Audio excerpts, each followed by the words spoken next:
Is it possible to have hard inquiries permanently removed from your credit reports? And the answer is absolutely. My name is Monica Mann. I'm a serial entrepreneur and real estate investor, and I'm here to share with you exactly how to permanently remove those hard inquiries from your credit reports.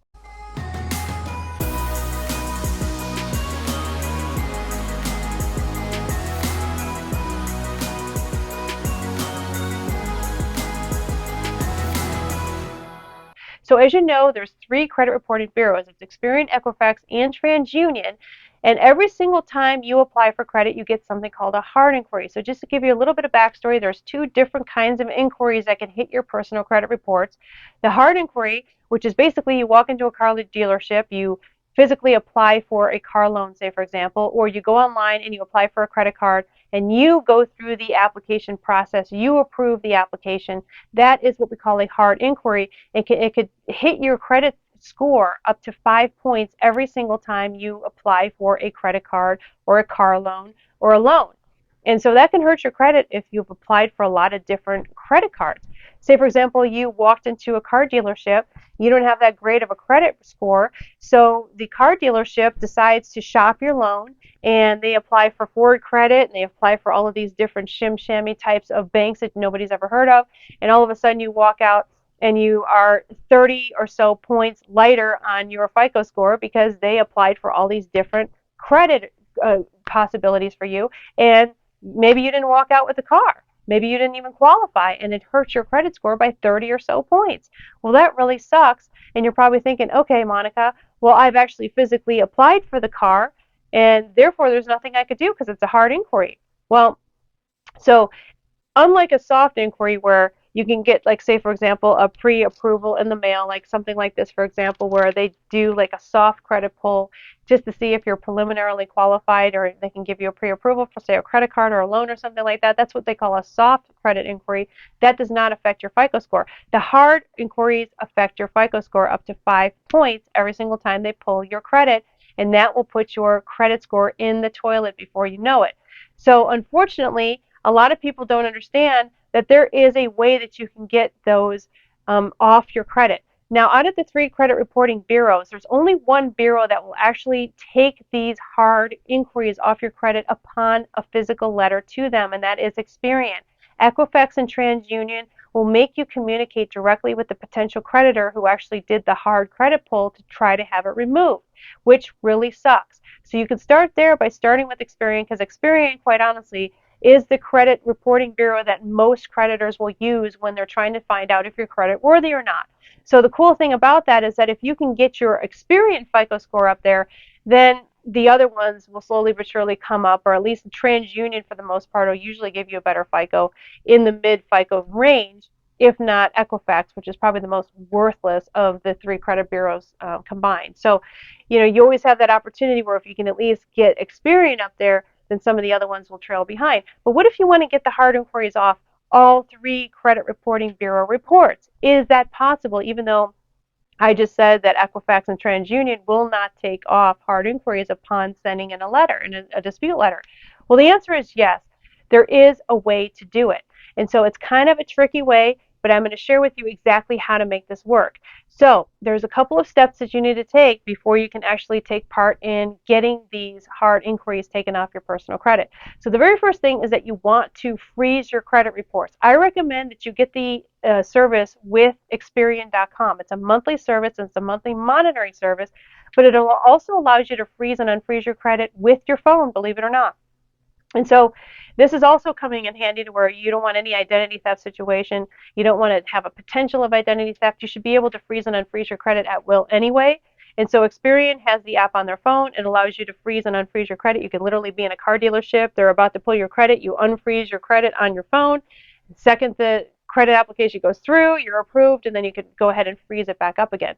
Now, TransUnion and Equifax is a little bit more complicated, but you can literally go online and freeze and unfreeze your credit with both TransUnion and Equifax separately. You just have to start a free account, go through a series of different questions with each one of them, like, did you live at this address? Did you buy this thing in X time frame? Like, do you own this car? Et cetera, and then they will do a pre-approval based on your profile if they can match you up in the system. And so you can freeze and unfreeze your credit with Equifax and TransUnion. However, please note that you want to freeze all of them. All three of them need to be frozen for this to work, okay? And then the next thing that you need to do is you need to go on SageStream. And SageStream was also a service where you can, for free, also freeze your entire credit profile. So you want to go ahead and go to SageStream and you want to freeze it there as well. And then finally, you want to go to LexisNexis and you also want to go through the process of freezing with them as well. So you have all of your stuff locked, stock, and barrel frozen with all of these different entities. And then and only then can you go to the three credit reporting bureaus, which again is Experian, Equifax, and TransUnion. Once you have everything frozen, then what you could go ahead and do is with all three, you want to dispute all of the hard inquiries. So don't use this time to dispute anything else. You don't want to dispute anything adverse or negatively impacting your credit unless it's a hard inquiry. The only inquiries, though, that you're never going to be able to dispute and get removed are those that actually resulted in an open account. So say, for example, you did walk into a Ford dealership, you bought a brand new Ford Escape, and you basically filled out the application at Ford, and you bought the car, and now the car is on your credit report as a brand new account. Well, you're not going to obviously be able to dispute the hard inquiry because the hard inquiry resulted in an actual account.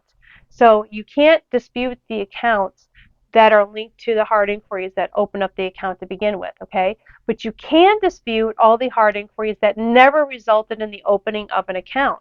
So what you want to do is send in the dispute letters. In the description box below, I have a series of dispute letters that you can use, and you want to find the one specifically for inquiries. And you want to be able to send these in to the credit reporting bureaus with trackable USPS mail, ideally certified, where you actually have a signature, or USPS priority signature confirmation. So then that way you have proof when you send in these dispute letters to the credit reporting bureaus that somebody has received them on X day. And then that way they have 30 days to actually do the investigation and to remove those off your credit reports. Also, please note that you want to, in your dispute letter, you also want to include a copy of your current driver's license. Ideally, your driver's license has your current address on it. If it doesn't, go to the DMV and update your identification or your driver's license to reflect your current living residence address. And then also include a copy of your most recent 2 utility bills, ideally with your name and current address on there. Then that way, if they want to try to buy themselves time, which typically they do when they're overwhelmed or they just are too lazy to do your dispute process or your investigation, what they'll typically do is send you a form letter. We don't believe it's you. You need to prove your identity. You need to give us a copy of your driver's license or ID and a copy of 2 utility bills. You might as well just do all of that from the beginning while you send in the dispute letters first time out. And then that way they can't buy themselves an extra 30 days on the investigation waiting for this documentation because you've already included it with your dispute letter. So you want to include a copy of your current driver's license, ideally with your current address, a copy of 2 utility bills. If you don't have utility bills with your name on it, put in a cell phone bill or something else that has your name, an insurance bill, something that has your name and a current address, and the dispute letter for each of the 3 bureaus. So you're going to be sending out 3 total letters, one for Experian, one for Equifax, one for TransUnion, and you want to send a trackable signature confirmation mail. And basically you say this information is incorrect, needs to be investigated and ultimately removed because these hard inquiries do not belong on my personal credit. And again, these have to be hard inquiries that never resulted in an open account. These will actually boost your FICO score by, on average, about 5 points per dispute that's removed. So if for inquiry that's removed. So for example, if there is 5 inquiries that you have removed from each of the credit reporting bureaus, that's 25 points that you can boost up your FICO score. Ideally, you want to be at 680 or above, even better at 720 or higher in your mid FICO score range. So then that way you could start to qualify for all kinds of unsecured credit. But until you can get your points up there, I mean, you might be at a 660 or 650, so those 25 points will take you really far. So that's one of the things that you can do to drastically increase your FICO points is by getting these hard inquiries off. They will carry these hard inquiries on your personal credit reports for 2 years, okay? They will stay on your credit reports for 2 years. And many of these creditors, like for example, Chase, for instance, they don't want to see that you've had more than 5 hard inquiries in the last 24 months or the last 2 years. And so if you've had more than 5 hard inquiries on your credit reports in the last 2 years, they will not give you credit even if you have an 800 plus FICO score. So you need to get rid of those hard inquiries as quickly as possible. This is the only way I know how to do it, to where you can actually do all of the steps that I outlined, which again, you want to freeze everything up. You want to go ahead and go down below into the description box, get my templates to dispute all of your hard inquiries, and you want to include a copy of your driver's license and 2 utility bills or equivalent showing your current address, and then send those off with USPS trackable mail and signature confirmation. Ideally, it'll be certified mail to make sure that they've physically received it. And they have up to 30 days to do their investigation and to remove these hard inquiries. This can give you anywhere from 25 to 50 points or more within 30 days or less, which could really get you over that 620 mid FICO range, or even better, over 700 or 720. And that's when you could start to qualify for some major significant unsecured lines of credit or credit cards. I strongly urge you to take a look at some of my other credit videos where I share with you exactly how to tap into endless amounts of unsecured business credit, even if you have a brand spanking new business. And then once you again get that mid FICO over 680, you'll be able to start to get business credit with your brand new business, or even just regular credit cards, unsecured credit cards for yourself, so that you can start either consolidating some debt, especially with the 0% promotional APR periods, or to maybe start a business or something that you want to do to start generating money. Ideally, you're going to use OPM or other people's money to generate more wealth for yourself, rather than to continue getting into debt, because getting out of debt is very difficult to do. So you should definitely start using this new debt to be able to start building wealth for yourself, whether that's for a brand new business or investing in real estate. So if you like the content that I brought to you today, give me a big fat thumbs up.